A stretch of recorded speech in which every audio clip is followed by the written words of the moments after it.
질병관리청은 인플루엔자 예방접종 후 중증 이상 반응 신고 사례가 증가함에 따라 예방접종 피해조사반과 예방접종 전문위원회를 개최하여 그간의 역학조사 결과를 검토하고 안전한 예방접종 방안에 대해서 논의를 하였습니다. 지금까지 검토한 사망 사례는 예방접종과의 인과성이 매우 낮아 인플루엔자 예방을 위해서는 예방접종을 지속하는 것이 필요하며 접종자들께는 안전수칙을 적극 안내하고 접종 기간에는 조사 결과를 신속하게 공유하는 것이 필요하다라고 예방접종 전문위원회에서는 당부를 하셨습니다. 먼저 인플루엔자 예방접종 이상반응 신고 현황에 대해서 설명드리겠습니다. 올해 인플루엔자 백신 접종 후에 이상반응은 총 1154건이 신고되었습니다. 아직까지는 예방접종과의 인과성이 확인되지 않은 신고 사례입니다.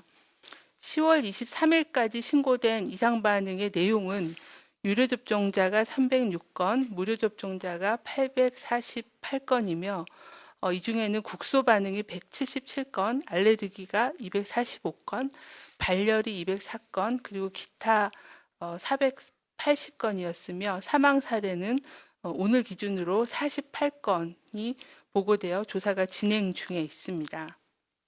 삼가 고인의 명복을 빌고 유가족께는 심심한 위로의 말씀을 드립니다. 이 중 백신 유통 및 백색 입자 관련하여 수거 회수 대상인 백신과 관련한 이상 반응 사례 신고는 99건으로 주된 증상은 대부분 국소 반응이거나 발열, 알레르기 등의 경증이었습니다. 예방접종 후 사망 사례 신고 현황을 보시면은 70대가 22명, 80대가 16명으로 대부분이 7, 80대 어르신이 많았습니다. 금일 개최된 예방접종 전문위원회는 일부 피해조사반 위원들이 같이 참석하셨고 인플루엔자 전문가가 연석해서 회의를 진행하였습니다. 금일 회의에서는 어제 개최된 피해조사반의 사망 사례에 대한 검증 결과에 대해서 공유를 받고 지금까지 검토된 사망 사례는 예방접종과의 인과성이 매우 낮다는 판단에 의견을 같이 하셨습니다. 피해조사반은 인플루엔자 예방접종 후 중증 이상 반응은 24시간 내에 급성으로 증상이 나타나는 아나필락시스가 대표적으로 피해조사반이 개별 사망 사례별로 검토한 결과 시간적인 근접성이나 기저질환 또는 부검 결과 등 사망에 이를 수 있는 다른 요인들을 종합적으로 판단할 때 검토한 26건 사례 모두 사망과 예방접종과의 직접적인 인과성은 매우 낮은 것으로 판단하였습니다. 또한 재검정 또는 사용 중지, 봉인 조치에 대해서는 동일 제조번호 접종 사례 중 예방접종과의 인과성을 배제할 수 없는 2건 이상의 중증 이상 반응 사례가 발생할 경우에는 검토할 기준이었습니다. 아직까지는 이에 해당하는 사례는 없고 계속적으로 사례가 신고가 들어오기 때문에 지속적으로 제조 번호별 이상 반응 발생 현황을 모니터링하고 인과관계에 대해서 조사를 진행하도록 하겠습니다. 현재까지 사망 사례들을 검토할 때 백신 재검정이나 국가 예방접종 사업을 중단을 고려할 단계는 아니며 올해는 코로나19 유행 상황하에 동시 유행 등 백신 접종이 매우 중요한 해로 안전수칙을 강화하여 접종 사업을 지속하는 것이 좋겠다는 의견을 모았습니다. 한편 경찰청과 국립과학수사연구원에서 실시한 20건의 중간 부검 결과에 따르면 13건은 1차 부검 결과 심혈관 질환이 8명, 여기에는 대동맥 박리나 아니면 심근경색증 같은 그런 심혈관 질환이 포함되어 있고 뇌혈관 질환은 2명, 뇌출혈 등입니다. 그리고 기타의 사망을 의심할 수 있는 그런 사례가 3건이 소변이 확인이 되었고 이를 포함하여 최종 사인을 확인하기 위한 추가 검사가 진행 중입니다. 예방접종 전문위원회는 이러한 조사 결과를 종합적으로 검토한 후에 코로나19 유행 상황하에 동시 유행에 따른 위험성을 낮추기 위해서는 인플루엔자 예방접종이 필요하다는 중요성을 강조하셨습니다. 인플루엔자 예방접종 사업은 당초의 일정대로 추진하되 어르신 예방접종 시에 충분한 예증과 또 예방접종 후에도 이상 반응을 충분히 관찰하고 건강관리를 할 수 있도록 사업을 추진하도록 저희에게 권고를 하였습니다. 올해 인플루엔자 유행 수준은 예년보다 인플루엔자 유행 수준이 아직은 낮은 상태이고 유행 시기가 조금 더 늦어질 가능성이 높은 상황이므로 예방접종을 너무 서두르기보다는 안전한 예방접종을 실시하는 게 필요한 상황입니다. 접종을 하시는 분께서는 건강 상태가 좋은 날에 예방접종을 받아주시기를 당부를 드립니다. 접종을 대기하는 중에는 수분을 충분히 섭취하시고 또 예진 시에는 아픈 증상이나 또는 평소에 앓고 있는 만성질환 또는 알레르기 병력 등을 반드시 의료인에게 알려주시길 바랍니다. 접종 후에도 반드시 의료기관에서 15분 내지 30분간은 이상 반응 여부를 관찰하고 접종 당일에는 몸에 무리가 가지 않도록 쉬는 등 안전한 예방접종을 위한 주의사항을 당부드립니다. 인플루엔자 예방접종의 경우에는 예방접종 후에 접종 부위가 통증이 있거나 아니면 빨갛게 부어오르거나 부종이나 근육통 그리고 발열 메스꺼움과 같은 경미한 이상 반응이 접종 후에 일시적으로 나타날 수 있습니다. 이러한 경미한 이상 증상은 대부분 하루 이틀 안에 호전이 됩니다. 그러나 접종 후에 호흡곤란, 두드러기, 심한 현기증 등이 나타나면 즉시 의료기관의 진료를 받아주실 것도 당부를 드립니다. 질병관리청은 예방접종 후 중증 이상 반응 신고 사례에 대해서 신속하게 역학조사를 수행하고 피해조사반의 전문 검토를 거쳐서 예방접종의 안전성에 대해서 지속적으로 조사 감시하고 조사 결과에 대해서 투명하게 국민들과 의료기관, 접종 의료기관에 정보를 안내하도록 하겠습니다.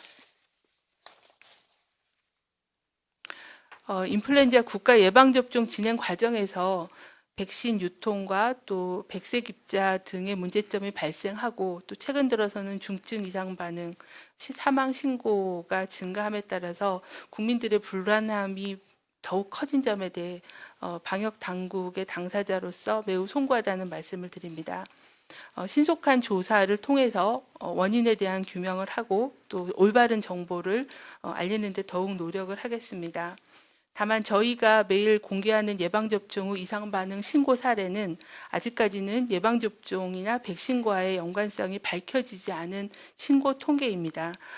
예방접종이 원인이 되어 사망한 사례로 오인되지 않도록 신중하게 해석해 주실 것을 협조 말씀을 부탁을 드립니다. 더욱더 신속하게 조사하고 또 투명하게 정보를 공개하도록 하겠습니다. 인플루엔자인 경우에는 우리나라에서도 매년 3천여 명이 인플루엔자로 인한 합병증 또는 인플루엔자 감염으로 사망을 하는 인플루엔자 자체도 코로나에 못지않게 굉장히 위중한 감염병입니다. 세계보건기구와 국내 전문가들도 반드시 특히 고위험군에 대해서는 접종을 권고하고 있습니다. 접종으로 인한 이득이 훨씬 크다는 겁니다. 올해는 인플루엔자의 유행과 또 코로나19에 동시 유행할 수 있는 그런 특수한 상황이므로 예방접종 대상자들께서는 안전한 예방접종 수칙을 준수하시고 예방접종을 받아주실 것을 요청을 드리겠습니다. 저희 방역당국도 국민들의 불안과 의혹이 신속하게 해소될 수 있게끔 신고된 사례들에 대해서 면밀하게 조사하고 또 전문가들과 집중적으로 검토를 해서 예방접종으로 인한 문제점인지 인과성이 있는지 또 어떠한 문제들이 있는지를 적극적으로 살피고 필요한 조치를 취하면서 국민과 또 의료인들께 신속하고 투명하게 정보를 소통하도록 더욱더 노력을 하겠습니다. 네, 지금부터 질의응답 시간 갖겠습니다. 배석하신 전문가 소개 드리겠습니다. 김준곤 서울의대 명예교수, 현재 예방접종 피해조사 반장으로 있습니다. 그러면 사전에 출입기자단으로부터 받은 질문 먼저 드리겠습니다. 여러 가지 주셨는데 순서를 조금 조정해서 질문 드리겠습니다. 첫 번째 질문입니다.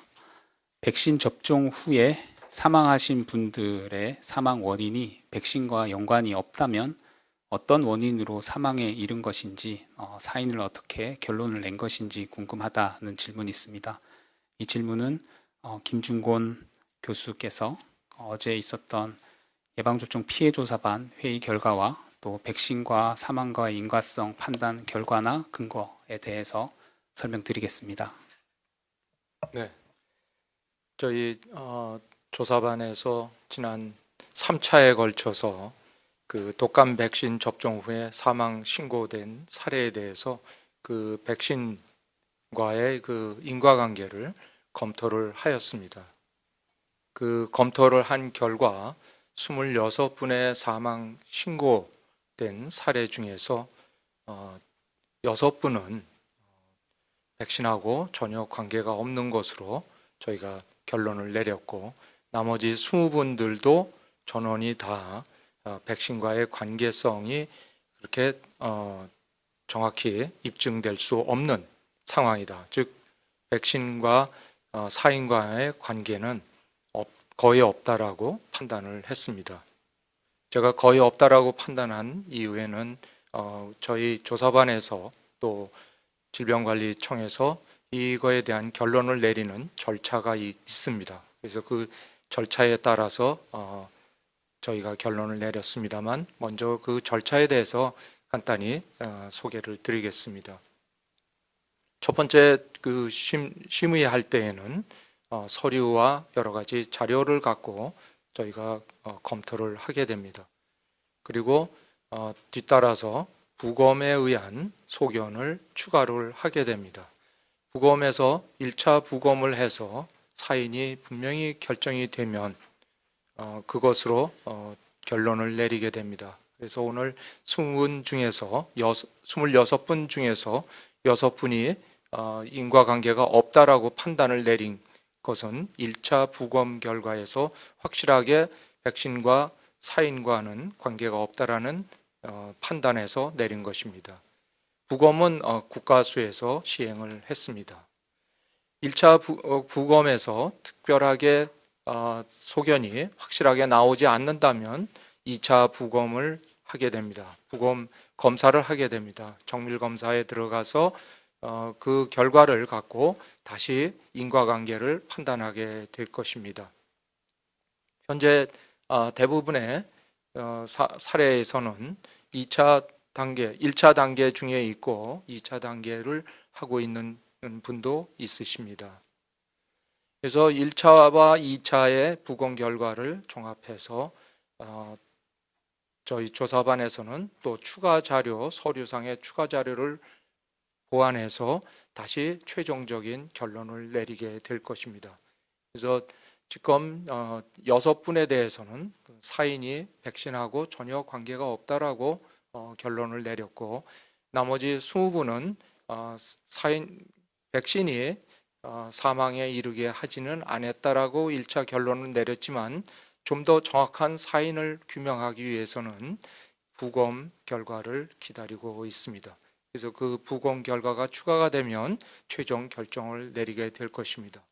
그러나 현재 저희가 내린 결론은 백신하고 백신 접종하고 또 접종을 하신 분들의 사망과에는 직접적인 관계가 없다라고 판단을 하게 된 것입니다.